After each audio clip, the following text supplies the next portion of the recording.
माजी सरपंच कुंडलिक कोहिनकर यांच्या आंदोलनस्थळी सामाजिक कार्यकर्ते मानव कांबळे, मारुती भापकर यांची भेट. उपोषणकर्त्यांच्या तब्येतीची केली विचारपूस.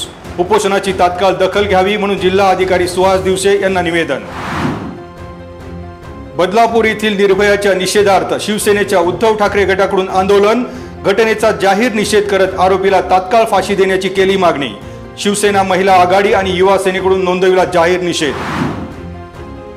जिल्हा अधिकाऱ्यांच्या बैठकीनंतर काळूस येथील शेतकरी आंदोलनाचा निर्णय आता प्रधान सचिवांच्या कोर्टात. शेतकऱ्यांचा अंत पाहू नका, तातडीने निर्णय घ्या.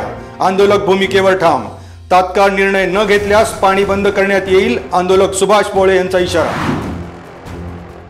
काळूस येथील आंदोलक शेतकऱ्यांना हॉस्पिटलमध्ये उपचार घेण्याचा डॉक्टरांचा सल्ला. तालुका वैद्यकीय अधिकाऱ्यांच्या पथकाकडून उपोषणकर्त्या शेतकऱ्यांची तपासणी. उपोषणकर्ते 24 तास डॉक्टरांच्या निगराणीखाली. तालुका वैद्यकीय अधिकाऱ्यांची माहिती.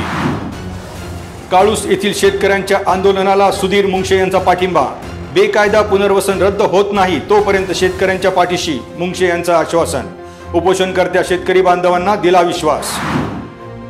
विजांचा कडकडाट आणि वादळी वाऱ्यासह पावसाची हजेरी. अचानक आलेल्या पावसामुळे वाहन चालक, चाकरमान्यांची त्रेधा तिरपीट. उकाड्यामुळे हैराण झालेल्या नागरिकांना दिलासा. पुढचे 4 दिवस पावसाचे हवामान विभागाचा अंदाज. 23 ऑगस्ट रोजी येलो अलर्ट तर 24 आणि 25 तारखेला ऑरेंज अलर्टचा इशारा. घराबाहेर पडताना नागरिकांनी काळजी घेण्याचेही केले आवाहन.